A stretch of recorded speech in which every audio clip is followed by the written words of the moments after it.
is 36, the podcast. Podcast. 36, the podcast.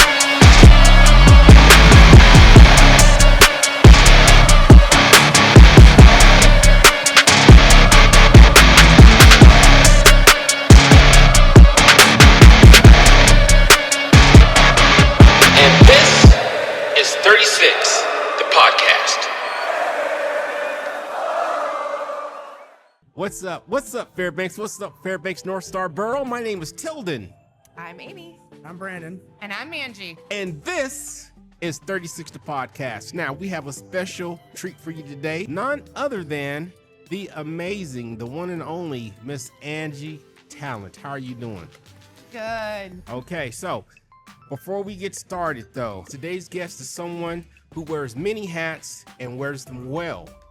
Angie Tallant is a respected realtor, a business leader, and currently the president of the board of directors of the Greater Fairbanks Chamber of Commerce.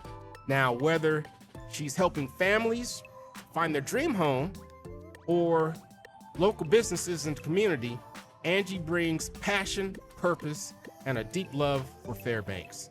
Today, we'll talk about her journey, her insights into our economy, and why she believes Fairbanks is one of the best places to live, work, and lead. However, prior to that, before we get into the meat and potatoes, we are going to do as we always do on a Saturday for the tap. And we're going to do a taste test of the tap. And Angie, do you drink beer? I don't drink beer, Tilden. Okay. And you know what, though? That's okay. That's okay. I drink Monster. Okay. I should be their official spokesperson. Okay. Monster, if you guys are out there, Monster, there you go. Sponsor Tilden. Way up in Fairbanks, Alaska. All right, so let's get into today's tap real quick. Okay, so it's going to be a cream ale. It's conditioned on the zest and juice from 5 navel oranges and Madagascar vanilla beans. So, having said that, let's get into the day's tap and see what you think. All right.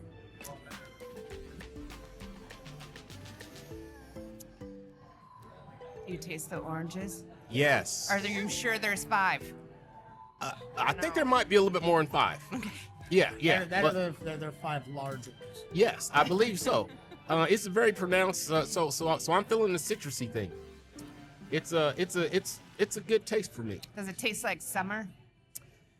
Yes, I think that late this summer. is so this is my thing here, and so this is what I base all of my beers off of. Okay, after Saturday cutting grass, I need something refreshing. Like this would be one of those nice, refreshing after cutting the grass beers right here. Yeah. Amy? I like it. This is the first time I've tried a cream ale, Okay. right? So I get the vanilla kind of at the end. Okay. But yeah, the orange in the front, it's good. Okay. It's really All good. right. It's tasty. Brandon. Orange creamsicle. Okay. Mm-hmm. Okay. At least the initial flavor. Okay. And as it settles off, you can taste the vanilla. Okay. it's pretty All good. right. I like All it. right. Good deal.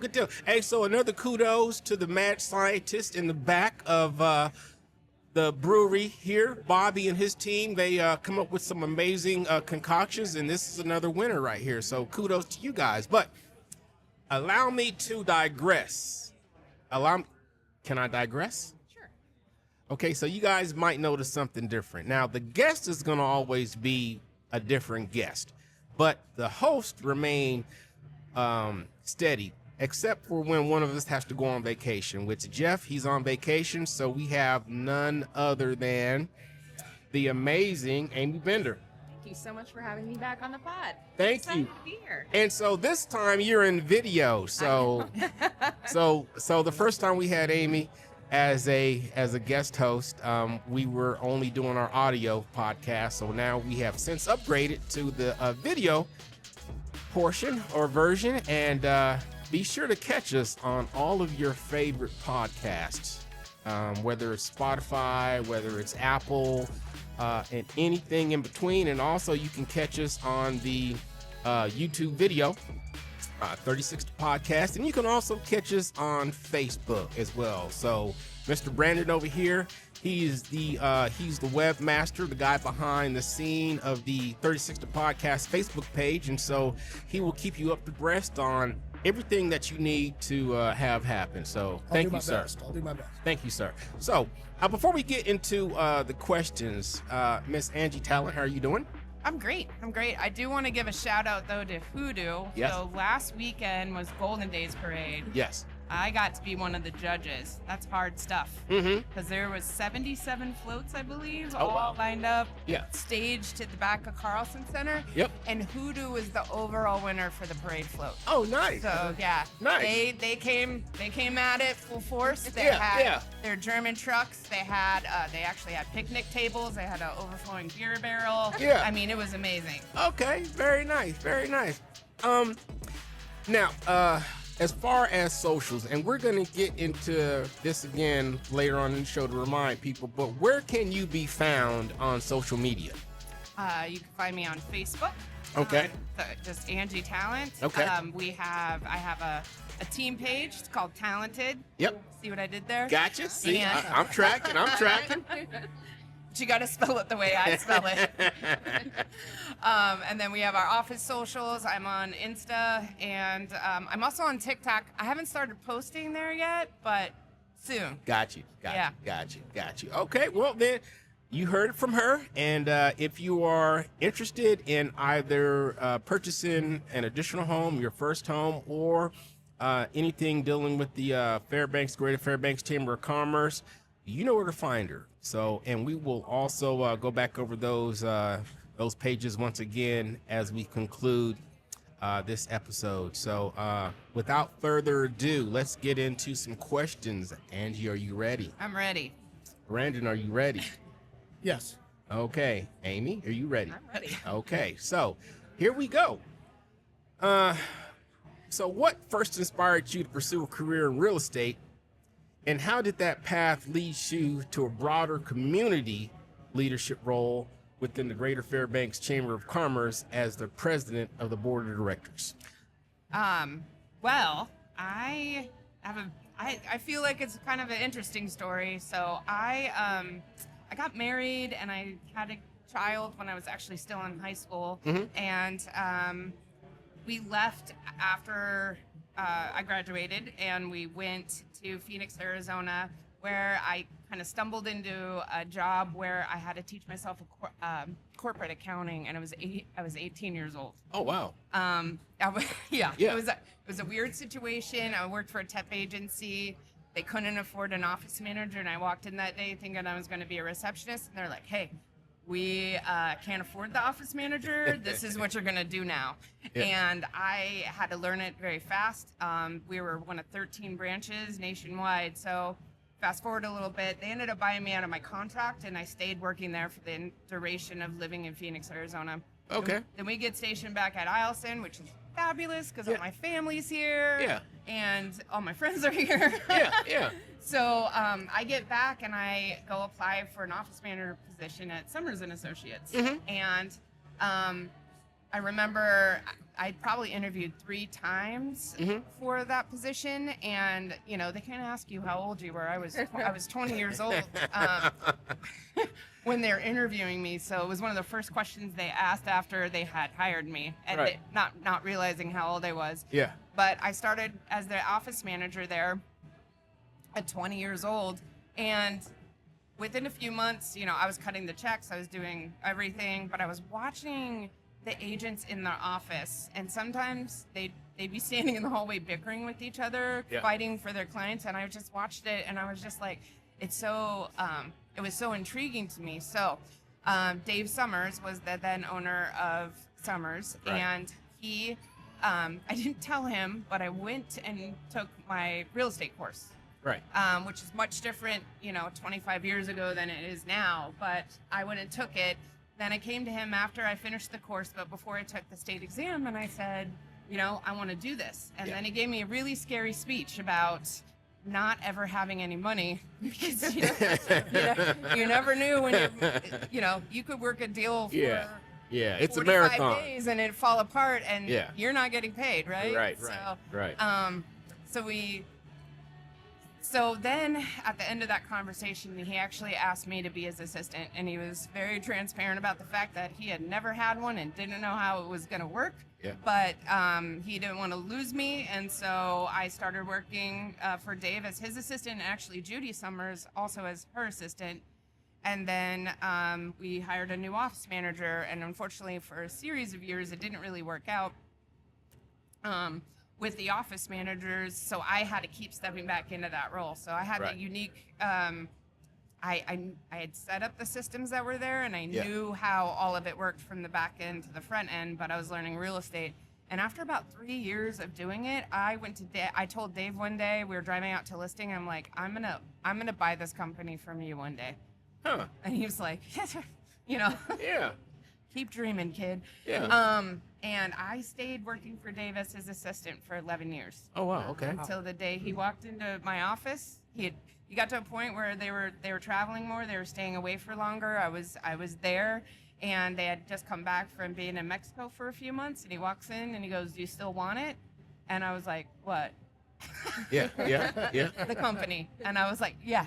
It was March 15th of 2011, so I started working for him in the 2000. Yeah. And by May 1st of that year, I owned it. Oh, wow. And, yep. That's amazing. Yeah. Oh, wow. So now I've owned it for 14 years. Oh, that's amazing. My office has a ownerversary party for me. Yeah. Yeah. It's real cute. Yeah. That's awesome. And so since that time, at the time when I purchased it, it was Dave, Judy. There was 8 of us total in the office. And then things happened. I made some changes. I actually got rid of. I had no staff in the beginning because I was just trying to figure out where I was at.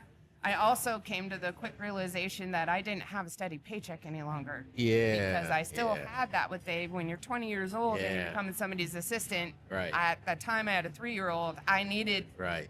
steady income. Right. And Right. so then all of a sudden I have no salary paycheck, Yeah. no bonus checks coming in from Dave. Right, right. So I was like, whoo, it's time to hustle. So then I started hiring people, and then within about 9 months of me purchasing it, we had 13 agents come over within a 3-month time span. Oh, well, okay. So let's segue a little bit. Okay, Okay. but so when you bought the company, he had staff. He had 2 staff, yeah. Oh, he had 2 staff. Okay, so when you purchased the company, it wasn't like you had to fire a whole bunch of people. No, and they knew what I like. Okay. You know, it was an office manager and it was Gotcha. the then receptionist. But I was just like, Gotcha.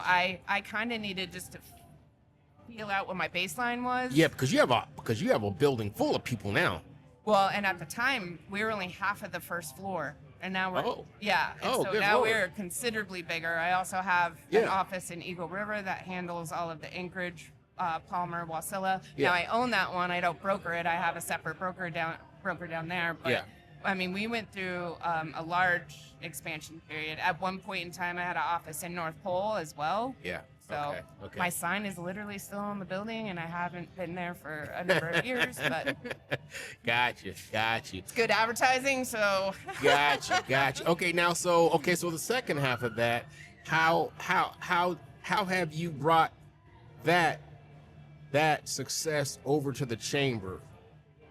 well, I've learned a lot. I right prior to Dave offering me the business for sale, I was staff. I wasn't allowed to volunteer because my volunteer time would take up time that I should be working. They don't do meetings in the evenings and on the weekends. And so he let me start volunteering, and I really loved it. He had always instilled in all of us about giving back. And there was a point in time that I wasn't in the best place, and I was actually my daughter were sleeping in the car of the parking lot of the building that I now own. Really? Yeah. Till Dave found us one day and was like, Like your daughter, my tax lady. yeah. Yep. Oh, look here. I love her, as a matter of fact. I She, love her and Kelly Ward, man, I tell you what. But anyways, we're going to talk about that in part 2 when we get into the freestyle portion. Okay. So this is the official portion right here. But Yep. then if you have time, we're going to freestyle a little bit and segue a bunch, because I got a bunch of questions, extra questions. Yeah. So when I started, I'll kind of dial back. So when I started volunteering, I am the kind of person that I am all in or I am not at all. Like, Right. and so he had shown us. He had been local president, I think 4 times. He had been state president at that point 2 times, and he did a lot of work for the National Association. So when he kind of let me loose upon Fairbanks, that I had a knowledge of what was already happening, Right. and then I just went for it. And I have been on every committee locally. I have been the president of the state. I've been the state realtor of the year. I've gone national. I was in a national leadership academy. So, and it's like 1.5 million people, and there was a class of 20 of us. Right, Like right. it was very stringent, and I was the first person from Alaska to actually go through that national leadership academy, and then I was the regional vice president. And the reason I told a story about the car is because the way I've always looked at my career, and the reason that I am where I am now is because of what I do, and I love it. I love it as much Right. as now as the day that I started, and Right. I want to give back to the industry Right. that gave me that much, gave me the means to be able to take care of my kids, Right. and give them a home and give them shelter. And I feel like there's a balance to that when you can. Right. I mean, I had to wait 10 years before I could do it, and then Right. I went for it. Right. So, the first time I met you, not really meet you, but first time I saw you was last year at the chamber luncheon when your daughter graduated from, or was it 2 years ago when she graduated from that The Chamber's Leadership Academy. the chamber, and so you showed up, and They let me get my yeah, diploma. yeah, and then I was like, there was something about that woman right there, and she's got like this energy about her. But now that I know you, and I go to the Chamber of Commerce meetings, I'm like, wow. And now to just hear what you just said about your backstory, kind of sort of makes it all come together. So, kudos for that. Yeah. Like you're like a Wonder Woman. Yeah, that's some Wonder Woman, Supergirl type of stuff right there. So Thank you. I think kudos there's to a lot you. more Wonder Women out there, but it's something to be said for digging in deep and working hard. Yeah, you know? exactly. So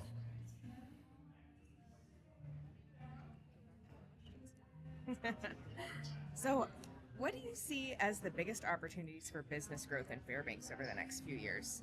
I truly believe it's going to be the LNG line and the Fairbanks spur that will come through. yeah. Because if they break ground as soon as they're saying that they're going to be breaking ground, Fairbanks will be the center of Yeah. all that activity. We are the closest north, but have the most provisions for all of that. So Right. it's not only it's going to help all of our businesses, the different demographics, but also, it's going to affect housing and the market, and hopefully bring in more builders and a lot of other opportunities for businesses here. We're going to have a lot Yeah. more people here for the next few years. And so I would to add to that though, because I'm a frequent member attendee at the Chamber of Commerce business luncheons, and so I will say this, and you're hearing it right here from Miss Angie Tallant. If you are old enough to remember the boom that happened when the pipeline came through Fairbanks, this is going to be something similar to that. So if you're a business owner, if there's something that you are interested in starting and you want it to be successful, and you're going to have the undivided attention of a lot more people that are going to be passing through here because of that. So now is your time to get motivated to do it, for real. Yeah, back in the 80s when they were doing that, people were renting rooms out in their houses Yes. because there wasn't enough housing Yes. for $1,000, $2,000 a month for just a bedroom. Yes. Yeah. We're in a better place than we Yeah. were in the 80s now. Right. But I mean, there is going to be a lot of economic impact Yeah. for the good in Fairbanks. And what I'm hoping will happen is that we're able to manage it better than we did in the 80s. Right. Because if you remember, after they pulled out, Yeah. we had a market crash and a recession in Alaska, Oh. for Fairbanks specifically. Like, Oh, none I didn't other. know that. Okay. Yeah. Wow. Yeah. People were literally walking their keys to their properties into a bank, handing them to the teller, not that they hadn't, and just giving their houses back at that point. Oh, wow. Yeah, because they. Okay, so did they do a case This is, man, okay, so we have to save this until the second portion, but did they do a case study on why that happened and how to not let it happen again? I don't know about a case study, but we have historical knowledge of why. Okay. Part of that, but part of that was we didn't have as much housing back then as we do now. Okay, and got so you. people were overbuying. But we still don't have a lot of housing now, though. I mean, we still have a housing shortage, and Yeah. but so does the entire nation. This Right. is not just an Alaskan problem, but it has caught up to us in a way that really, truly, since the F-35s. Yeah, I've been on yeah, the housing task yeah. force for the borough since 2017. Right. We went through all the retrofits and even staggering. Hello, viewers. Even staggering the influx of all the military personnel over a 3-year time period, Mm-hmm. we still struggled to keep up. But there's so many factors that go into that. Right. And it's not that we can't withstand it. It's just, and particularly it's our building season, right? So Okay. even in Wasilla and Anchorage, you can build for months longer than you can in Fairbanks. Right. Because our exactly. ground's not even thawed out till June. Yeah. And then you got till September, October. Right. If you don't have a shell up, you have nothing to work on over the winter to Yeah. finish it up. And so we don't have big developers that are going to throw up. We've had people try, did not go well, but Right. throw up 30 houses at once because they're a big enough outfit to do that. Okay. So I know we kind of squirreled. So look here, that's what welcome, we do. welcome to Angie. Here, that's what we do. Like, this is Segway Central. Don't worry about it. You're right at home. Yeah. So you'd made a comment there, kind of comparing Alaska to the lower 48. So my question would be, what makes the Fairbanks housing market unique compared to the rest of Alaska and or the lower 48? Well, compared to the lower 48, I mean, I would say that like trends and things that happen down in the lower 48 don't affect it. They take years to affect us in the same way, right? So like back in 2008 when they had a huge recession down in lower 48, it happened here, but to a very minimal amount. What more happened here was like the emotional backlash of everybody watching the news, knowing what was going on, that full subdivisions were getting foreclosed on down there. And we're scared to buy here. Right. Okay. Not that it was happening. But what makes Fairbanks more unique than other places, we'll pick on Anchorage, would be that like Anchorage has nowhere left to build. That's why Wasilla is growing at the rate that it is. Oh, okay. People will telecommute because Wasilla has a lot more buildable land. And they're going to be, if not already, bigger than Fairbanks as far as population-wise. Mm-hmm. But within Sure. the next 5 years, I mean, it'll be Anchorage, Wasilla, then Fairbanks instead of Anchorage, then Fairbanks. But what makes Fairbanks specifically unique is our military and Right. what we have coming in, where we're positioned for Arctic warfare and things like that, and then just the development, especially, again, back to LNG's line, having Fairbanks be the hub of that. That base of operations is going to bring everybody here. So the housing, there's factors that like I worry about with housing because we also have like we're going to lose Birchwood in 2028. That's over 400 units. Really? Wait, what do you mean when you lose it again? Well, not again. I mean, it's been leased land through Fort Wainwright. Yeah. know that. And they do decades-long land leases, and Yeah. then they build the units. And then every time they come up, they extend. But Fort Wainwright wants They want it back. they want it back. Oh. They have plans to build Yeah. for their facility, and so Yeah. this has been coming. We knew this was coming, Oh wow. before the F-35s came. Wow. So you never know 100%. Maybe things change. Maybe they look at overall But Yeah. if for over, I think it's 434 units. at Yeah, Birchwood. There's yeah. over 400. Yeah. Think about all those people just entering into either the rental market or the wow. housing market as a first-time buyer all Yeah. at once. It's just like 2020 and 2021 all over again, Wow. where we had all the personnel coming, Yeah. And what happened with that, because, combined with COVID, they stopped orders for a period of time when COVID got on June 1st of 2020. I've never seen anything like it in my career. It's like a flip got switched, and every house had 10 offers on it within hours of it going live. Oh wow. And it was just a fight, and you're just hustling, you're running, and it was crazy for 2020 and 2021. Look here. I can put him on the hoodoo cam. He wants to be on the hoodoo cam. You want to be on the hoodoo cam? Okay. All right. This is George's friends from Isleston. Yeah. I love them. Okay, so let me digress one more time. Okay, so one of the special things, well, special. I'm gonna edit that out because that didn't even sound right. But anyways, let me pause a little bit so I can pick a good edit point. So, Amy is here on a special day today, which I want to thank her for coming out, even though it's a special day. And the special day happens to be, if you caught our last episode with George Bender, that's Amy's husband, and today happens to be his birthday. So she took a little bit of time out of her schedule to be with him, to come hang out with us as a guest host, because, you know, she's a good friend of mine, and when friends ask friends certain favors, they come through, and she came through today. So, And I appreciate you asking. and so Feedback. tell Thank and you. so tell George happy birthday for Shout us. out to George Bender. I love you. Happy birthday. Happy birthday! birthday. Okay, so let's get back on track. All right. Okay, so we're gonna get back on track. Hold on, let me pull up these questions again. We're squirrels. I Yeah, love it. so it's all good. Okay, so how does your role with the chamber influence your perspective as a realtor and business owner?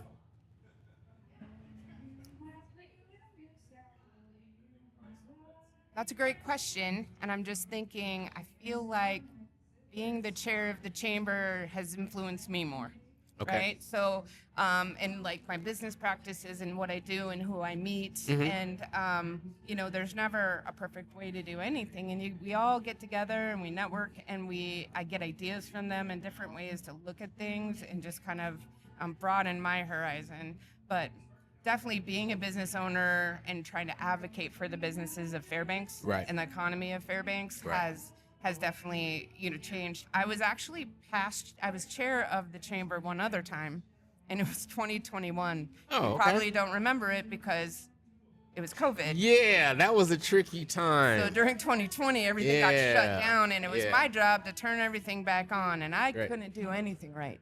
Because if we had an in-person meeting, then half the community was mad that we were meeting in person. And then if we said, wear masks if you wanna, then people, you know, we were actually televising it, putting it on a YouTube channel. We'd have 13 views because everybody's like, well, I'd watch if you did it this way. So, you know, What? it's the business lunch had ceased to exist for a long time. Like, it was this hard balance of Yeah. like, how do we do this? The Golden Yeah. Days Parade was done in reverse. Yeah. So, I remember that. It feels like eons ago. I know, Yeah. but Another Yeah. life- so And this then it's this like- go around has been a lot more involved. Like people recognize that I'm the chair of the chamber because Yeah. I'm literally emceeing all the time. Yeah. Yeah. Yeah. Okay, now so is this an annual position? Do the positions change annually? They do. Okay, Yeah. So all when right, you gotcha. sign up, you say, "Yep, I'm going to be chair elect for a year." Then you're chair a year, and then you're past chair. So next year I'll be past chair. My successor is Lisa Putnam. Okay, all right, Yeah. all right, good deal, all right. Oh, my turn. So, what are the top challenges facing local businesses in Fairbanks right now, and how is the chamber addressing them? Oh. Thanks, Amy, for asking. I'm so glad that you asked that. I think that, you know, we have a change in demographics going on right now, and workforce is probably the biggest issue that all businesses are facing, is finding not only any workforce in some degree, but the right people. Right. And but I do feel like that's going to be that it's already kind of making a shift and changing. Our economy has changed considerably, like since COVID. But you have to think of it as like a build back. Like we're trying to build back to where we were in 2019. Mhm. You know, and get new people in here. Whether we want more small business owners, which we always want, or if we want more larger companies coming in. And things like that. So I think workforce will be in kind of always the starting point to challenges for Sure. businesses. Yeah. look here. I'm gonna segue because if I don't segue right now, I'm gonna forget. What is the deal with the chicken tenders place, Cane's? I was just about to ask that question. That too, but I don't What know is the how deal to. with Cane's? I keep seeing all these Facebook posts, and about a week ago, I couldn't help myself, and I typed on there like, 4,637 days ago, we started building Cane's. And, you know, it's like everybody's going to be super excited when it's all done, and then we're all going to be waiting in line in the drive-thru for 2 hours, still just kind of like under this, you know, magical spell of a new place in Fairbanks. Yeah. But, I mean, like, we can't even get it open. I mean, Well, it's because of employees. They can't get employees, or what is it? well, they should be in the training phase at this point, Okay. of like bringing people in and getting them trained. I think the construction portion's done from what I've seen on Facebook. Okay. Facebook being my only point of information. Just want to disclose that. Yeah. But it sounds like So you don't have any insider stuff? no, they're not. They're not a member of the okay. chamber yet. Excuse me. They're not a member of the chamber yet. I did say, I was also like, while you wait in the drive-thru line, please visit our friends at the UMV. Update your tags. Maybe you need some new titles redone. Oh, Shout out to hilarious. Curtis Walmsley. You're Yes, Curtis. There you go, sir. How you doing? Peace. Yeah. Well, I had heard through the grapevine, of course, Facebook, that they couldn't find any employees. That's what I heard. Yeah. So that's what's going on Facebook right Yeah. now. But you don't have any of the inside scoop. I mean, not specifically inside scoop, but it's always been an issue. I mean, one of my biggest dreams to be one day have a Target in Fairbanks, Oh, right. Alaska. Oh, you know what though? The Sports Authority. Right? And so we're already segueing right now, but never mind. So we might not even have to have a second portion because we're already just keep segueing. going, yeah. Okay. But the problem is like if you think about it from like Walmart or Fred Meyer perspective and the amount of employees you have to have, we don't have the right age range or the availability of those people to be able to actually like staff that store. Yeah. And now you talk about Cane's. Yeah. It doesn't take as many employees as it would a Target, right? So then you're like, okay, Yeah. what's the problem here? Exactly. Yeah. Because you would think that there will not be a shortage, like people would be fighting over positions Well, everywhere.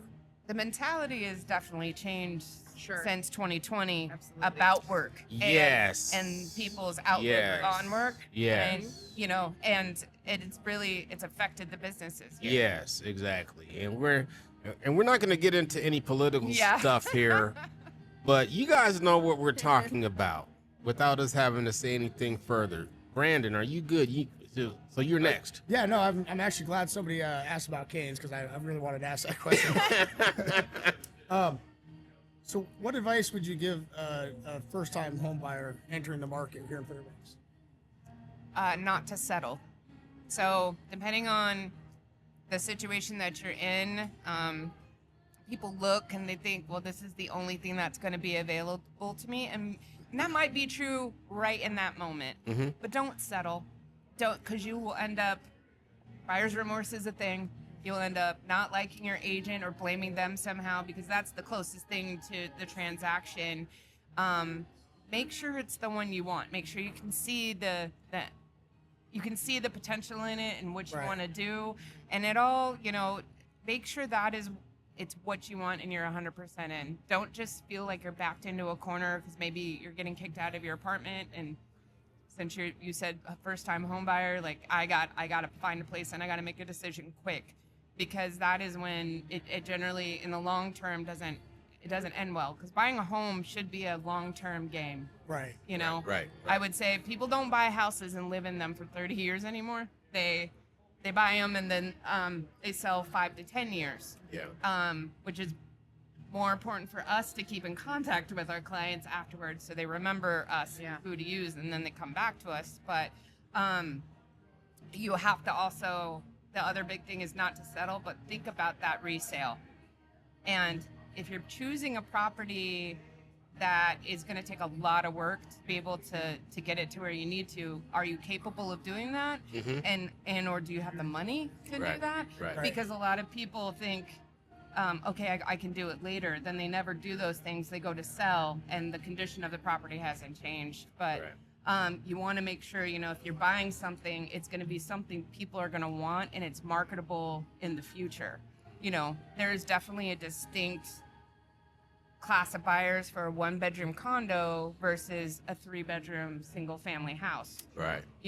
Or, you have 2 bedrooms are kind of hard. 1-car garages are harder to sell. Or if you're in the outlying areas, 2 Rivers, Salcha, it's a little harder to sell. So you have to look at your house and you have to think, what are all the quirks? Why did nobody buy it before me? Right. And those are the things that are going to make it hard to sell the next go around. Right. Some of those things are fixable, but living in Delta Junction is not an option. You can't pick the house up and move it. So because like they've had like Delta Junction. Shout out to you guys. You guys have like no property taxes. If the commute wasn't so long to Delta Junction, guess what? I would have bought my house in Delta Junction. I sell houses in Delta Junction all the time. It's the most beautiful they are drive. I've seen some nice houses. So I do business with a few businesses down there, and I've been to their. I'm like, whoa! Yeah. They're nice. Holy smokes! Yeah. Yes. They've got a lot more building actually happening out in Delta Junction than we do in Fairbanks. So how much longer do you think the whole no property tax thing is gonna last there? They're not in the borough. They're outside of the North Star borough. But eventually, yeah. but eventually it's gonna have to be like, hey guys. Eventually, they're going to want services that they're not getting, or better services, which means that they're all going to start to have to pay. Yeah, but yeah. I also feel like that community feels strongly about not having them. So, Ooh-wee. I mean, Yeah. if I had a crystal ball, Tilden. Yeah. Yep. Okay, but Angie. man, I tell you what, though, I would love to live in a taxless property tax location, but it's just it. Look here, I'm a gun guy, and I go down there to buy my guns. That's such a long trip, though, but I go down there because I get some pretty good prices on my guns. Damn it. Excuse me. I don't mean to talk about guns, so never mind. You're going to edit that out. You get pretty good deals on cars down there too. Yeah, That's you where do. You bought your what do you call it, Lola? Yeah, that's where my mom. Yeah, by my Lolo down in Delta Junction. Oh. Yeah, so I'm gonna have to. Yeah, I'm gonna edit out the damn gun part. Okay. I do like I might lose a bunch of my. I don't think so. I don't think you no. Liberal listeners. Okay, so Can I interrupt real quick? Yeah. I want to segue back for something. Okay, go ahead. Andrew's talking about, like, you think about when you buy a home, like, what are their quirks, all these things. What do you think the most important thing is as a buyer or maybe a future seller? What do you think people are looking for in a home? Like, or what are the must-haves that you see most commonly in people that are looking? And what do you think buyers or sellers maybe make the mistake of? Like, do they do too much cosmetic, updates that don't really matter? Or, like, what are the must-haves and must-dos? I mean, I think Common pitfalls. if I had a buyer that was like, I want to buy a house, I'd be like, I think your best bet is to be looking at a minimum of 3 bedrooms. I think 3 bedrooms is a very sweet spot because it is marketable to anyone. Right. Right. Yeah. Even people that have more than 2 kids. You could share a room. I shared a room when I was a kid. Sure. Right. Oh yeah, of course. I did too. Yeah. Yeah. 3 of us. Yeah. Yeah. Bunk beds are amazing. Yeah. I love bunk beds. Boom. But you can get what you want. It's almost better to have like a 3-bedroom, 2-bath house that has no garage than to have a 3-bedroom, 2-bath house that has a 1-car garage. Because when Really? you have a garage, then you're like, I want 2 Yeah. cars Yeah. garage. That's because Yeah, I have a family. because his and her, and he goes to work, I go to work, and Yeah. we both want our cars in the garage. Yeah. But Yeah. the interesting thing, Amy, is that, and I've watched this 25 years now. I've been doing this. That's why everybody's like, that's not possible because of my age. But it's like I started when I was 20 years old. And there is always something for someone, and sellers get so frustrated because they're not getting the right feedback or they don't get an offer immediately. Yeah. But you're trying to find one needle in a haystack Well, because only one personal. person. Yeah, because It's so personal. they take it as an offense to their cleaning abilities or their decorating style, or what is wrong with my house, and it's like there's nothing wrong. It's about patience, and getting that person that we know is out there in that door. That's why I tell my sellers all the time: you never say no to a showing. Sure. Yeah. Okay. Unless it is your child's birthday and you're having a party at the house. Don't have them walking through during the birthday Right. party. So but there's exceptions. So I'm gonna tell you this though. I'm gonna tell you where you guys got me all jacked up. A You guys realtor's okay. staging because man, look here. Like when I see and I know it's staged because I know it doesn't look like that all the damn time. It's the same furniture in every But photo it's of like, every listing. but it's like that's my goal for my house. I want my house to look staged, all because I look at all these. It's like, and I'm not even in the market to sell my house, but it's like you guys put so much pressure on us. It's like no. it's like I'm gonna say every agent has a different flavor and It's different like- vibe, Yeah. right? I go in and I say these things would help, Mm-hmm. but sometimes I'm in a situation where there's 3 bachelor tenants living in a place and there is no help. Yeah, There's yeah, not yeah. much Yeah. I'm gonna be able to do about it. Yeah, yeah. There's so many variables that Yeah. go into it and like Yeah. how I'm gonna address the situation. And so other than kicking those 3 bachelors out of their home and telling them to find another place to live so I can have a vacant property, Yeah. it's, but staging is not something I do. Like I don't Oh, have, really? I do not have furniture that I pull in and bring into a place. Yeah. I go through the house with the seller and say, this is going to have the most impact. Okay. I love my babies and Yeah. I love memories. Yeah. But take them all off the refrigerator. right. Right. And all the magnets, and you'll be amazed how different your house looks. Yeah. When there's like that kind of Yeah. clutter is done. Yeah. And out, or maybe Yeah. I'm walking through and I'm like, you really need to neutralize this paint. Yeah. Because polka dots aren't a thing right now. Yeah. And- So so this is what we're gonna do right now, Fairbanks. This is what we're gonna do. All of our viewers, wherever you guys are listening, shout out. I had some people reach out to me saying, "Hey, we're in Korea. What's up, Korea?" So normally we do a part 2 where we do a segue and freestyle, but we're just gonna let it flow this whole time right here because we're just as stuff comes up. Additionally, we're just gonna let it roll off our tongues. I love it. Boom. Okay, so go ahead, Amy. Oh, I was just saying, we sold our house, I think it was in 2020, and we bought another house like the year prior.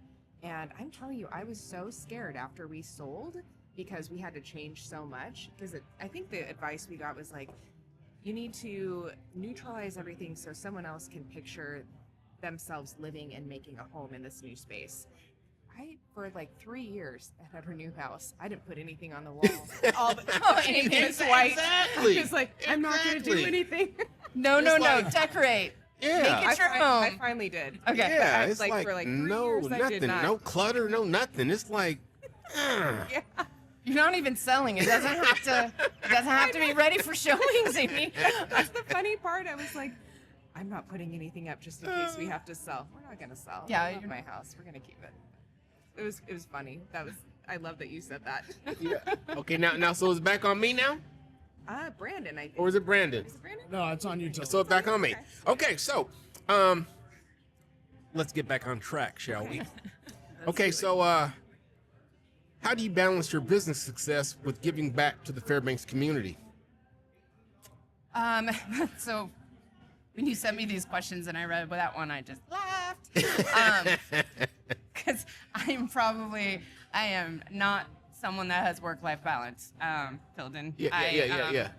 Because my entire career in real estate, you have to work when your clients can. Right. And, so I'm 9 to 5 in an office doing paperwork and other things, but at, after 5 o'clock. Yeah, you to got 10 a o'clock showing at at night, like 8, 9 all o'clock at weekend night. long, I'm hustling, I'm Yeah. showing, I'm going to listing appointments. So So sometimes okay, so you still in your current position as so you still do that? oh yeah. Oh, Okay. Owning a brokerage doesn't make money. One day when I sell it, it'll pay off. But Oh. Oh. I still sell. I mean, I've sold 65 houses this year already, so I still have Wow. Oh.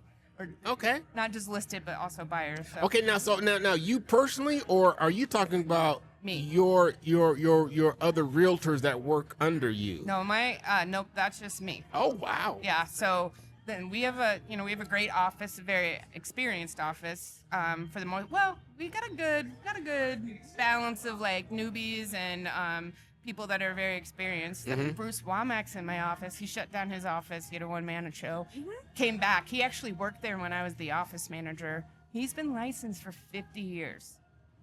Oh, good Lord. And he was like, I'm going to shut down my office and come work for you. Well, the plan was to go into retirement, but now he's working and doing stuff. So he's having a good time, and he's around other people, which is good. And so we love having him there. We tease him a lot about his technology skills. Yeah. And I've named him the vice president of technology for Summers. Yeah. So, okay. So we're going to segue again. We're just I going to know, segue. sorry. Look here. Okay. So I want to give a shout out to Riley because Riley is so bubbly. And so I met Riley a couple of years ago. It was myself, Alaska Lizzie, Riley. That's when I first met her. So we met at the Hungry Robot, and we had lunch at the Hungry Robot, and then it was like because I'm a foodie, Yeah. and so that's when I first met her, and ever since that first time I met her, and so I made her some stuff like leather patch hats for you, Yeah. and it's like she's so bubbly, and it's like, and so every time I see her, I just say Riley, because she's so bubbly. She is great. She actually started with me. She was on my team. And then was with me for about a year and then went out on her own. So she's been doing it for about 4 years now. Yeah. She's not with Summers and No, she's at Summers. Okay. She was she started with me working as on my team. Oh, so you guys got teams and stuff. Well, you can be individual, you can have teams, but you're under the umbrella of Summers as the brokers. Gotcha. So then I'm the broker, so then they have a problem or questions, then I help them too. Oh, okay. Good deal. Because I was about to say, I know I just put the little Summers and Sotheby patch on her hat. Yeah. Not too long ago, but Yeah, okay. She's never leaving. Yeah. So, anyways, shout out to Riley. Ooh. Okay. She's gonna love that. You know what I love is I work downtown, and my drive to work, I pass your business every day. My reader board. Your reader board every day cracks me up. It like makes my morning. Who does that?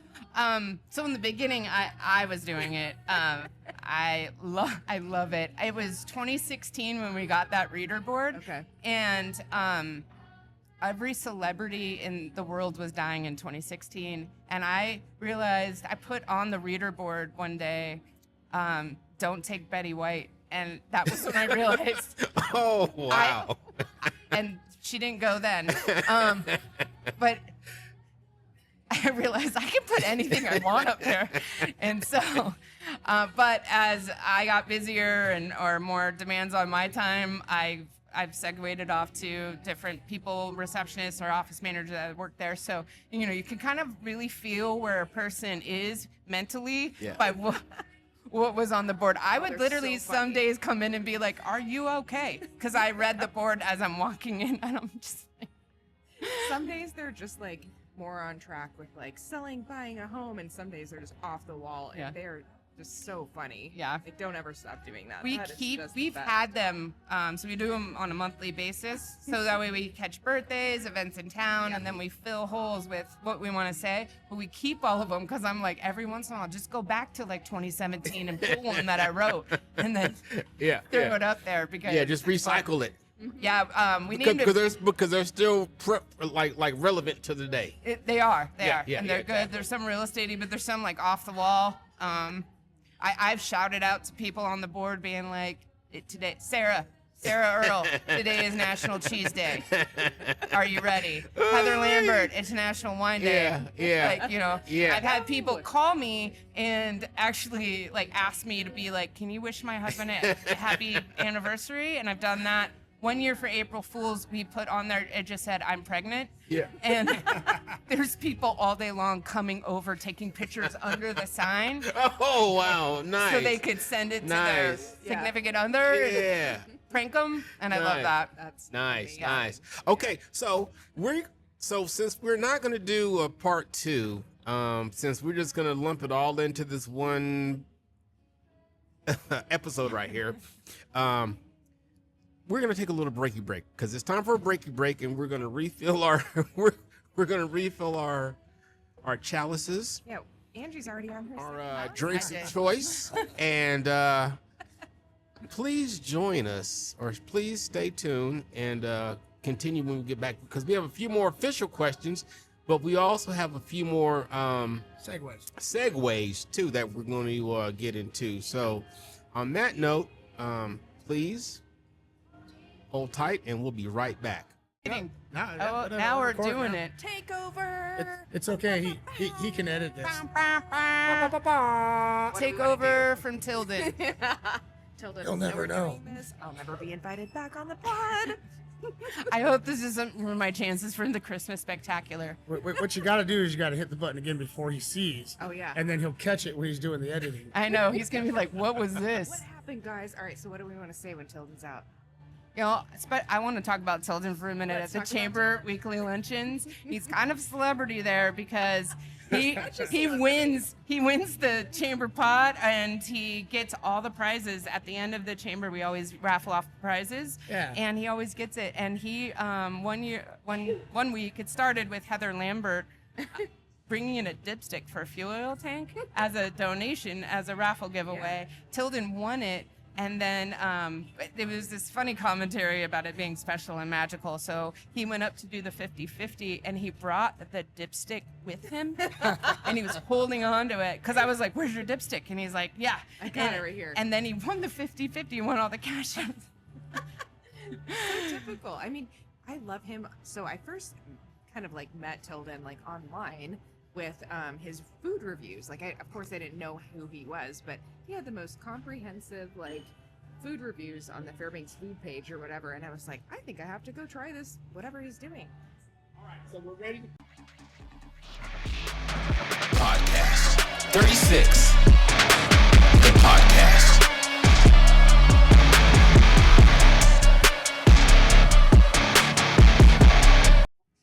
Welcome back, Fairbanks. If you guys are still with us, and so we're doing things a little bit differently today. Normally we do the official 10-question portion, and then we take a little break and we come back for the freestyle. But we've just if you guys know Angie, I could talk. if you guys know Angie, then you understand why we're just lumping it all in together. So we're back. We have a few more official questions, of course, with a lot of segues. So yeah, there's that. So take it away. Okay, Angie, can you share a recent chamber initiative or success story that made you especially proud? Well, every year the Fairbanks Chamber does a lot of advocacy work for a lot of business initiatives that are coming out, and we've done a fabulous year. We've had a fabulous year of advocating for businesses. We go to Juneau in February, and we advocate actually on the Hill. The biggest thing that just kind of wrapped up would be Golden Days. And so Golden Days is really special to the Chamber. It is our biggest event of the year. It's a week-long celebration of everything that makes Fairbanks Fairbanks, and lots of fun things to do. So I'm really proud of where we've come. I know I've talked a lot about COVID and kind of that time, but it's like, there was a period of time that we were we just had a reverse parade, right? And then we're back to having the old time games at Alaska Land. Yeah. And it's still Alaska Land. Always Alaska Land. Alaska Land forever. And then comedy shows, and then we have the Business Partners Night, which is essentially our kickoff. There's Felix Con, which was super fun. Yeah. And then we have the Golden Days luncheon. I dressed up as Felix Pedro. I had a very beautiful mustache. And and just getting back into the events. But the event itself, I mean, if you think about the staff at the chamber, there's 5 people at the chamber that pull this off every year. There's a ton of volunteers. Shout out to everybody that helped. But it's really hard, and it's a lot, especially the day of. The jail was out and about. Yeah. The week before Yeah, Golden Days. Thank you, I've though. never seen them before. I loved Thank it. you, though, They for were getting me here at arrested. Voodoo. You're welcome. Yeah.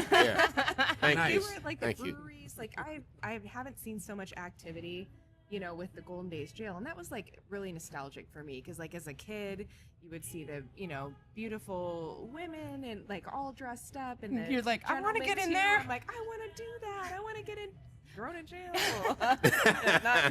just for Golden Days, guys. And it was so cool just to see more of a presence, I guess. Like, it just felt so interactive this year. And it felt like more like old time Golden Days. Yeah, no, I loved it too. And the sourdough pancakes. I mean, there's the Golden Days jail and the pancakes. They're actually not chamber, but they're lined with us, and we advertise for them to get them out there. Until then, what I learned with the jail a long time ago, because I kept getting thrown in jail, is the moment they approach me, I give them my credit card. Yeah, exactly. Yeah. So, because I can't lose those hours. I gotta.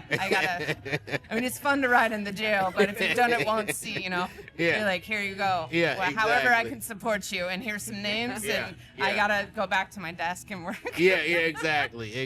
Yeah, so that's a fun little deal that you guys do. And so, I'm gonna segue again, and so I'm not originally from Fairbanks. My job with the government, Department of Defense, is what brought me up here in 2018, and so I landed here 2018, joined the chamber, I believe, in 2019. That's when I had my house. We had closed on our house, and I was finally open for business. And I tell you, and so I've been a lot of places throughout my military career because my job with the Department of Defense, I still PCS. So, however, when I got here in 2018, it's hard to find people who want to willingly come to Alaska. The reason I'm up here is because I had been in my previous location for like 9 years, and this is just like, so they treat us just like we're active duty military, 3 years to 5 years max at any duty location. But I had been there for 9 years because I want to, look, I'm not gonna lie, I want to retire by my forever home in Texas. But the longer I stay here, I'm like, you know what, man, Fairbanks is pretty cool.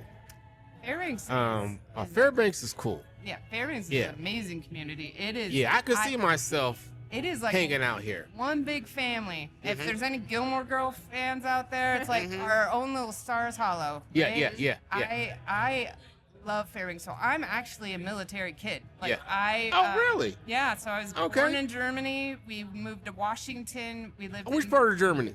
Bad Konstadt, outside Fort Stuttgart, is where I was born. Oh, Stuttgart. Yeah. Yeah. So you're down in the Black Forest, I believe it's called, right? No idea. Okay. Yeah. No clue. Okay. But we went to Washington, and then my dad was a recruiter for a year in Michigan, and then we went to Savannah, Georgia. So you're a military brat. Yep. So 1989, my dad's like, we're going to Alaska, and we took a month-long trip in a Astro van. Yeah. My mom, my dad, 3 kids. Yeah. Drove up here. Man, so you've visited seen everyone on the way. So you've seen this place grow since you've been here. Yeah, I remember when there was no overpasses. Really? Yeah. Or roundabouts. Yeah. Oh wow. Or the GAR. The Great GAR. Yeah. The GARs. My husband's an operator for DOT, and there is nothing he hates more than plowing cars. Ooh-wee. I hear about it all Ooh-wee. winter long, so you're welcome, Fairbanks. Yeah.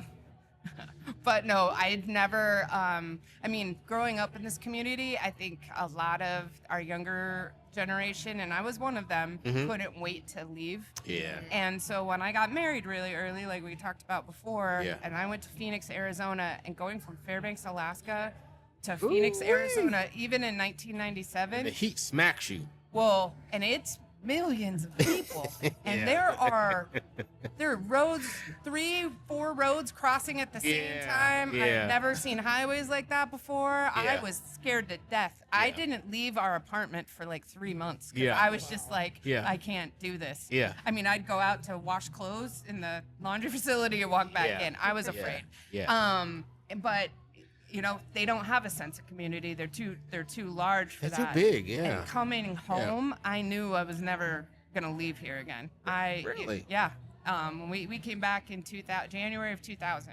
Yeah. That's when I started working at Summers. But Yeah. I knew this was my home. It's where my Yeah. family was. It was all my friends. Like I wanted to be here. Mhm. And I love watching how Fairbanks has grown. Yeah. And it's still kind of sort of growing too. It is, but that we haven't lost the one thing about Fairbanks that probably is true for some of the smaller rural areas of Alaska, but maybe not so much for your bigger towns in Alaska. Mhm. Is that we all still recognize that we're in it together. Yeah. So if I'm stuck on the side of the road, 5 people Whoa. are still gonna Absolutely. pull over and help me. That happened to me my first winter here. Yeah. Did it? Yeah. And- And I'm like, wow, this is cool. We're all in it together. We Yeah, know what we yeah. have to live through, especially the Yeah, winters, yeah, and we're like, yeah. we help each other. In And a look way. here, and especially down on Delta Junction where there's 0 property taxes, because I was at Fort Greeley a couple of winters ago,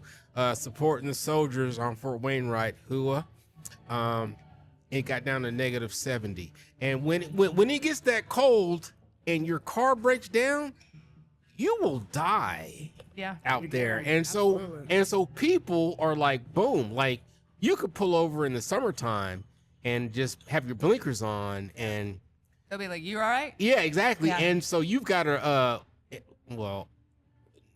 so with my insurance I have like tow. Roadside So a tow truck is on the way and I'm sitting on the side with my blinkers on and people are still pulling over. Are you good? You good? You good? I'm like, yeah, there's a tow truck coming. Okay, I could go home and get my trailer.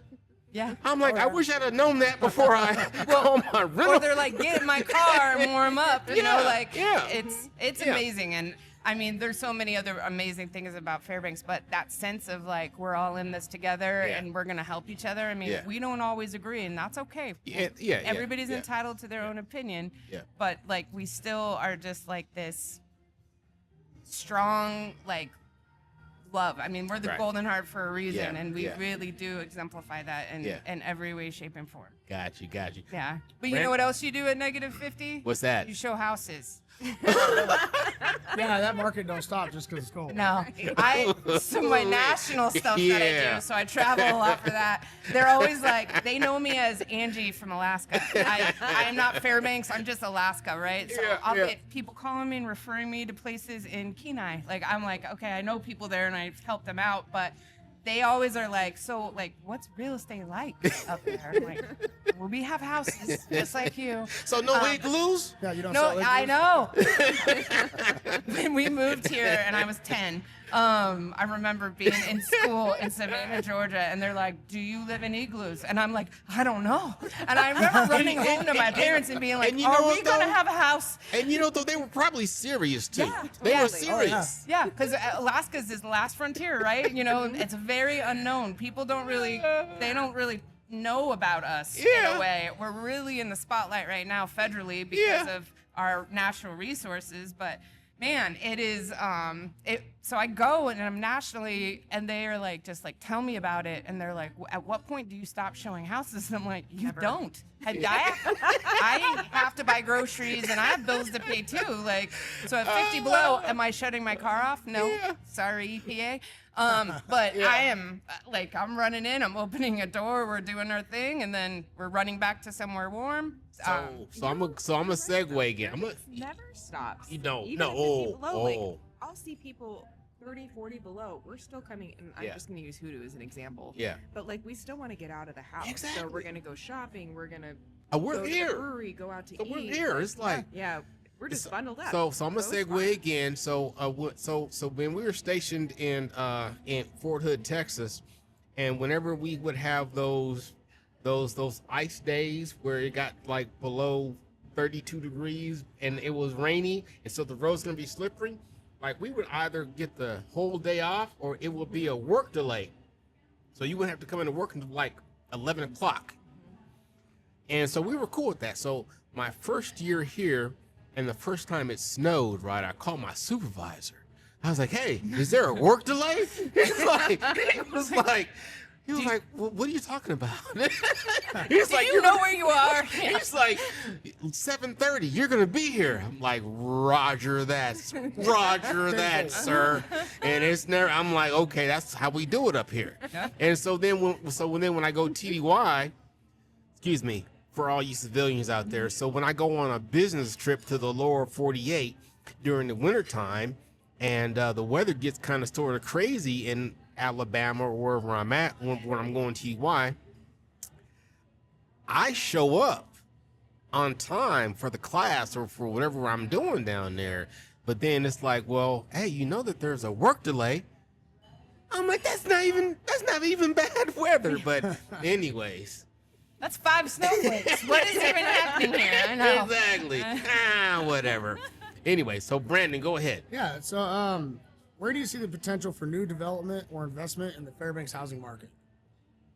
Well, I see a ton of potential. The ability to achieve that is there's a lot of variables that make it difficult because, you know, builders don't build for the sake of building homes. It should be profitable for them. Correct. And so while we have a ton of land here in Fairbanks and North Pole area, not all of that land's good land, but there's enough to build and start developing. It's just that it's got to pencil out, you know, for the builder. And what's happened over the last 5 years when we had kind of a halt in any type of making supply. I mean, do you guys remember when plywood was almost $200 a sheet? Yep. Yes. You know, like it is. So construction, or the cost of construction has gone up considerably. Now it's come down from $200 a sheet, but it's never come back all the way down. And we're not going to see that. And so it's changed how builders are like looking at development and how they're going to do things. And then just supply and demand chain, like trying to get fixtures and things up here. We're still recuperating a little from that. It's way better than it was a couple years ago. But like, so to make it pencil out, and then the house has to appraise for whatever that market value is. It's a delicate little dance that everybody has to do. And so having a bigger development that maybe has 30 houses or something like that is a lot harder to pull off, also with, you know, the time frame that we have. But what we are seeing is people coming up from Wasilla, from Anchorage, and trying to enter into the development arena here in Fairbanks. Builders. Oh, okay. All right. The issue is that we have permafrost in a way that they have it, but we have shallow permafrost. And some areas you just can't even, you do post on pad, but you still have to re-level those houses every few years. Yeah. So you need good, attractable areas to be able to do it. And then do you want to be close to amenities and schools and things like that? Because the further rural you get, the more opportunity you have. Sure. But Really? it's harder because are you going to sell them? Yeah. And they're holding this note, they're making those payments in the hopes that they get this sold. Yeah. You know, another segue about what you just said though. So hindsight being 2020, I would have probably bought a house in Shannon Park. And the reason I say that is because so the house that we bought, I love my house to death, but it's off of Chena Hot Springs, right? Mm-hmm. So I remember that first Halloween that we were in our house off of Chena Hot Springs, right off of Juniper, and You got candy and nobody we came. bought $200 worth of candy. $200 worth of candy. Nobody came. And you know how many kids knocked at my door? That 2018, 0. I'm sorry, Tilda. Yeah, but you know what though? I still got that candy in my garage in a blue Rubbermaid box. And sometimes when I feel the need to snack, I'll open up those are some pretty hard gummy bears right there. You might need to give up the ghost on that one. and Yeah, get I'm rid thinking of I'm it. gonna. Yeah, I think I need to do that. But Just anyways. soak them in some vodka and they'll soften that up. Ooh wee. Yes. Brandon, problem solver. Yes, exactly. So Brandon's my enabler. But yes. So that's what I'm gonna probably do. But yeah, so those are things that you have to consider though. Right. When you are looking for a house. Like, do you want to truly be a loner? Because I thought I wanted to be a loner. But after those first couple of Halloweens, man, like if I could do it again and sell my house and have somebody magically move all my stuff, like I'd be downtown Fairbanks. So we live downtown. I'll trade your houses. And we have Let's trade. no trick-or-treaters. I know a girl that could write the contract up. Ooh-wee. Look here, but I don't want to pay no movers though, because that's like thousands of dollars worth of. You got to pay somebody. Every time I've moved, I have always I'm gonna hire somebody next time. Yeah. And I never do. Oh, and you do it yourself. Oh. Every time. Ooh. And I'm hopefully in the last move that I'll ever make. Ooh. But my second to last move, I lived in Doyon. Yeah. And moving from North Pole into Doyon Yeah. was a Halloween awakening because there are expectations, children there that you have great candy, you have full-size candy They bars. want None you, of this yeah, mini they stuff. want the big Snickers. Yeah, like they're they like don't look want at- the small Snickers. Yeah, they're like your They look house at is you nice. crazy. You're gonna have pixie sticks that are 3 feet long, and Yeah. literally, I go to Costco, and just hundreds of dollars, and it is nonstop. I mean, like boom, boom, boom. They're coming to the back door, the front door, and I'm like, I don't See- even know what to do. See, so that's what I want at least once. Like probably if I experience it once, then I'll be like, you know what? I want to move back to Chino Hospital. I'm good. Yeah. But I'm good.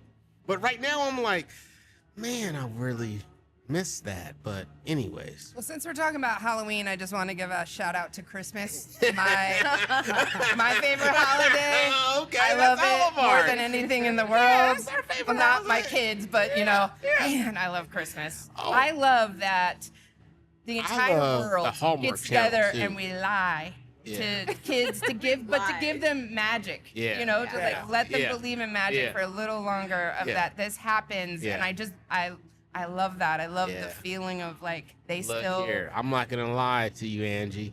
I put my Christmas decorations up on November 1st. I don't care. Same, and The you're my day, best friend. the day after Halloween, because honestly, if you wait until after Thanksgiving to put your Christmas decorations up, you put them up, and then it's time to take them down. Yeah, I want to enjoy that. I want to Exactly. savor every red and green Exactly. ornament I have. I do Now- the same thing.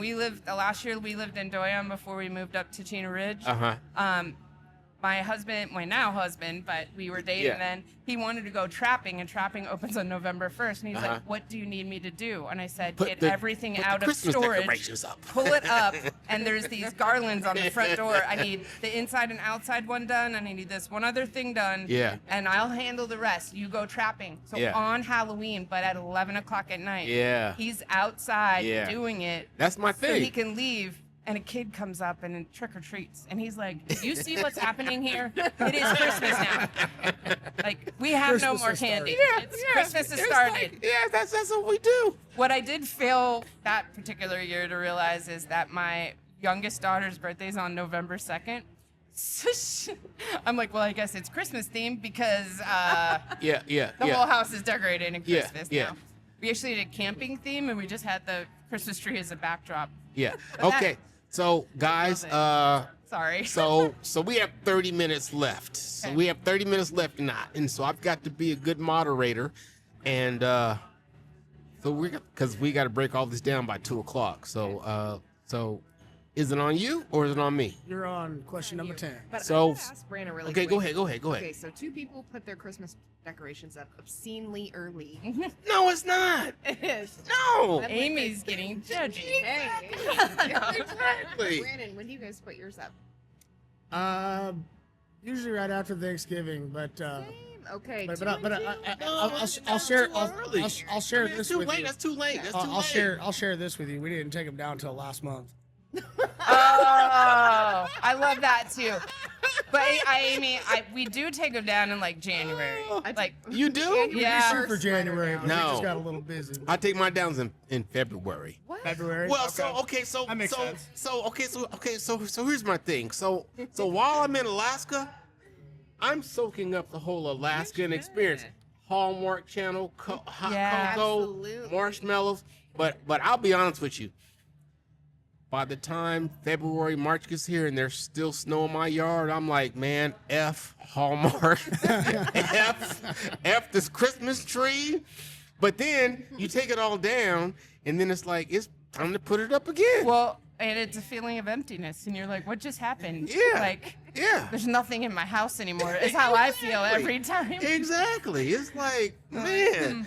Oh, well. And then I start buying Christmas presents in May, and Oh, it fills me you with know- the Christmas That's spirit how- Do again. you know where to go to get the best prices on your Michaels?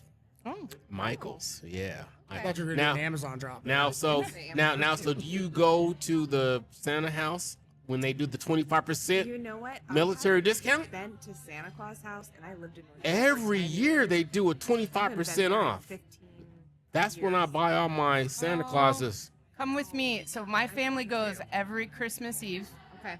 to tell Santa what they want. Oh, I'm wow. real traditional in this. Okay. But Yeah. we do go right when they open so we can get in and get out. Yeah, because it gets insane in there. yeah, it does. But it they've does. got it down to a science now. 10 years ago, you're like, I'm going to take this number and I'm going to live here now. Because I might see Santa before he actually has to like jump in the Beautiful sleigh. out there. I mean, they've done so much. Oh, I know.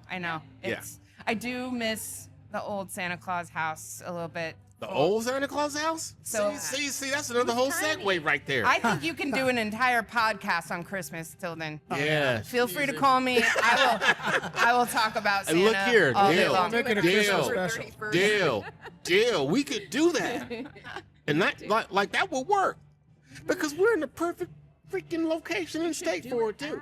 36. At the Santa Claus house. Yes. At the oh, Oh, I love all of this. ooh, bro, yes, I mean, bro, I'm just a follower. You're the leader. bro. Okay, I'll be there. So we're gonna finish up, man, because we really have to break down all right, because it's all right. almost 2:00. Let's get on track. Okay, guys. so my last question. Are you ready? I'm ready. Okay. What does Fairbanks mean to you personally, and how does that shape your approach to both business and service to your community? I mean, Fairbanks is home. Yes. It is my home, and it's where it's my children's home. It's Right. my friend's home. I love Fairbanks. I want to see it. It's this weird mix of, I don't want to see it change too much, Right. but I want to help it evolve and be able to give back to the community and see opportunities come to Fairbanks that otherwise wouldn't, be here. Right. And right. so, because I don't want to lose that golden heart love, that Right. I don't want to lose that. You're pulled over on the Right. side of the road and Yeah. nobody stops. Right, yeah, I don't yeah. want us to get it Yeah. too big, our mentality to change, and we're too big for our britches. You know what I mean? Right. But I feel like, if that ever happened, that's a long time from now. I might not ever see it, but I feel like Fairbanks people are, we're grounded in a way that, we're also geographically. I mean, we are it. We have to depend on each other. Absolutely. But what was the second part of your question, Dylan? Because I feel like. Well, here, let me look it up myself. Okay, so, and how has that shaped your approach to both business and service? Because I want to see Fairbanks have those opportunities and Right. like being able to volunteer and give back. I can see the impact of those things. It is a cool thing to watch, especially being like in Jono and the legislative impacts that you either are for or against, and being able to see what happens with those things otherwise, or just from being involved, being able to get involved in things that are happening, maybe some new reg changes with DEC and EPA and what you can do to stop those things from happening, and knowing that you actually had that effect. One of the things that we did last year that was near and dear. So as the chamber chair, I also then have to sit on the Fairbanks Economic Development Board. And so I went into there. I became treasurer at the first meeting because no one was offering. So I was like, okay.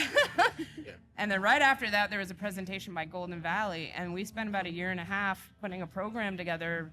We had federal funds that had come in. They had given it to the co-op market back in 2010. That's how the co-op market exists. Oh, okay. Well, they had paid back those funds, and we got to keep those funds as long as we put a program out there for other businesses to be able to take advantage of those funds and have growth.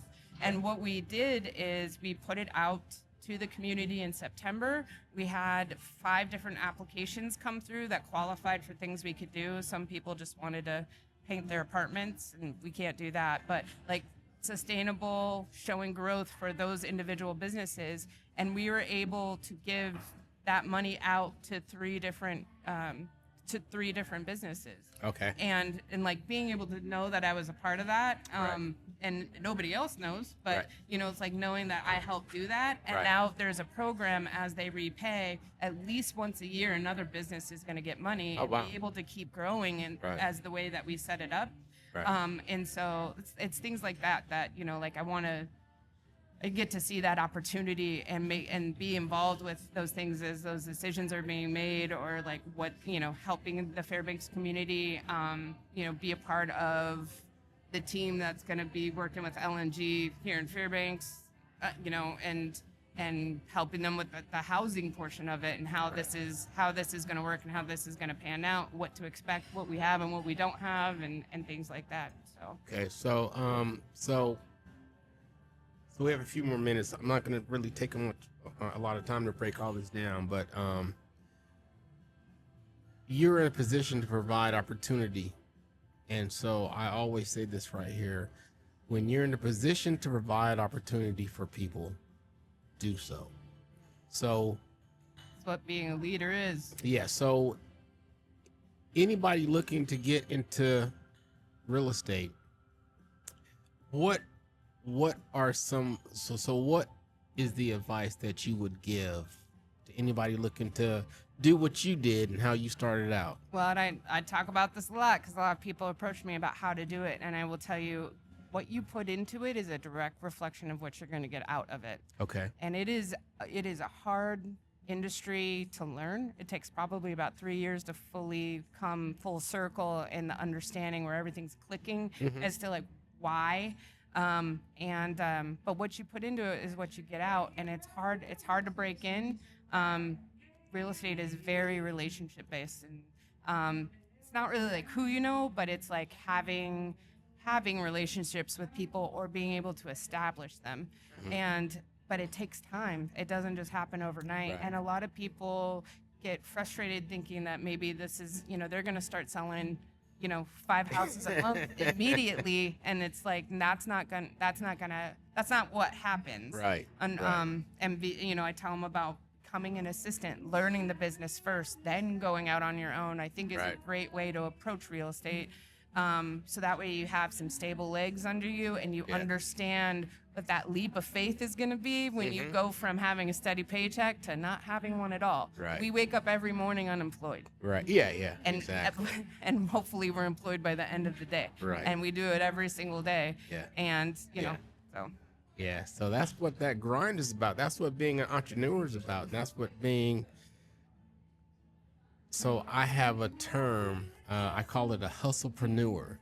Oh. So that's what being a hustlepreneur is about. I think we need T-shirts. I already make hats and T-shirts, actually. I would love a hat that says hustlepreneur. Oh, done. Done. Thank you, Tilden. Okay, done. That's done. That's a done deal. Do it. I believe it. No. I mean, no, because I seriously make hats that say hustlepreneur. Oh, you do? Yeah, I do. Oh, okay. I'm not making it up. I'm just. But if it wasn't a thing, you'd definitely do it. We are being sponsored by Custom Creations of Order and Digitizing, and I just want to take this And Monster. and Monster, and also let's see here. Who were those guys sitting behind us earlier? Permafrost beard. Permafrost beards. Oh. Boom. And so we're just going to get them all up in here so we can start getting monetized. But anyways, that's another story. We're just grateful that Bobby is letting us utilize his space to do this right here, bring this to the Fairbanks community, because this is a great community, and we do have awesome people in this community that do awesome things. So Angie Tallant, thank you. Yes, thank you. For giving us a little bit of your time. Thank you so much for having me on, and I can't wait for a Christmas special. Yeah. Oh no, we're gonna do a Christmas special. Amy Bender, thank you for standing in. Yes, thank you, Amy. For Jeff. This is great. All right. You both. All of Brandon, you. thank you, sir. Tilden, Thanks, Brandon. thank you. All right. So, on that note, are there any more questions? Are there any more segues? Because it's, I mean, I could talk, but So what doesn't take long to break this down? I had one. Okay, go ahead. Go ahead. So Go you ahead. talked about like people buying houses and knowing what they're buying them for. What's your thought on buying properties and houses, especially residential, for like income properties? I mean, I think it's the best investment you can make right now, and or 25 years ago when I started, because real estate's always appreciating, and it will continue to appreciate. So if you're on the fence about buying right now versus buying in a couple years, it's only going to be more expensive in a couple years. So I feel like it is a wise investment for your money to get into that. You'll hold it for as long term. You're not buying it for a couple years. But one of the things about buying income properties is you need to decide whether or not you like to be a landlord, and or if you like people. Even, really. So a quick segue on that right there, landlord. So I want to invest in some properties because I don't want to do this forever. Like I want money to just come to me. We all do. Sounds like Yeah, through real estate. So Manifesting it. so what about management companies? So you don't recommend? No, absolutely. But Okay, a lot because of I people, don't want to get up at like 3 o'clock in the morning to go fix a broke toilet. I want the management company that I hired to just do it. Well, some people do, but they don't think about the 3 a.m. phone calls that I have no heat. They're thinking like, I can put this on Facebook Marketplace and find a tenant. Yeah. And there's a wide array of options out there. You don't have to have full term management. Nations Management. I own Summers Property Management. Sold it to Carrie Nation. She had been running it Carrie. for me. Matt. I love Carrie and Matt too. Matt. But I sold it to them in the January of 2023 because I wanted her to have the opportunity to own her own business and make it her own, and she has. And super proud of you, Carrie. Shout out. Shout out. She does, they do just leasing options where she just finds the tenant for you. She does the paperwork and the walk-in, and then you handle the 3 a.m. phone calls. But a lot of people don't realize what it all entails. Yeah. And they think they can do it. I'm not doing that. And within a year, they're finding a property manager, Yeah. or they're like, hey, I want to sell this because I can't do this anymore. Yeah. And exactly. or they get a bad tenant, they have a bad experience, and they Yeah. don't realize, if you think about a full picture, you're not always going to have just bad tenants. You're going to have some really great ones too. Right, But it's right. about that experience that you have at first that will kind of really lay the groundwork on, like, can you do this or can you not? Yeah. And I've had it both ways. I've had people, I'm like, here's leases, like I'll be information if you need me years from now, and I Yeah. help them out. But I'm also here's professionals that do property management. Right, You right, feel it out, right, see how you right, do, and if right. you it's not your bag of tea, you need to, hire somebody. Don't just give up and sell the property and be like, this is not for me. There's other ways to be able to walk away from it, but it costs money. No and doubt. You gotta be profitable with your rents to be able to balance that out too. So on that note, so first of all, full disclosure, if you guys have been with us for the first, how many episodes have we videoed? This is 13, right? Well, but video. Oh, video. Is This it is 4 number or 5? 4. Okay, so if you've stuck with us for the first 4 episodes that we went video on, I applaud you, and so I do want to apologize. So I'm kind of hard-headed, and when you tell me I can't do something, I'm gonna find a way to do it. And so this video equipment that we have here, it's basically meant for 2 people, but you see there's 4 people up here, 4 microphones, 4 headphones, and we managed to make it work. So in the beginning, a lot of technical issues, a lot of voice clips, so I do apologize for that. But as you can hear, with this episode, there was no voice clipping. Everybody came in nice and clear. So it took some communicating between me and the Roadcast crew, because this is made in Australia. So I was on the phone with those guys late at night, but they're early mornings, and we figured out what I was doing wrong. And so as you can see, Brandon sounds good. Our guest sounds good. No clipping. I always sound good. Yes, yes, you do. But there was some clipping in the beginning, and I just had to send the audio because I was like, you know what? We can't go back and retape, so we're just gonna send it. So I want to apologize to our first 4 guests, and we're gonna have them all back on. Brenna, George Bender, Darren. McCrae. Scott McCrae, and we're gonna have you guys all back on with the correct audio, so that way everybody gets the full experience. Didn't we also have VMAX on the video? And VMAX, and we're gonna have VMAX. This is number 5. Oh, this is number 5. Yeah. Okay, so we're gonna have all you guys back on at a later date, and we're gonna do it with the correct settings now. So I want to apologize publicly for that. And on that note, no more segues. Good. Are we good? Okay, so my name is Tilden, I'm Amy. And I'm Brandon. I'm Angie. and this was 36 the podcast, and we are out. It's a wrap. Peace. Podcast 36.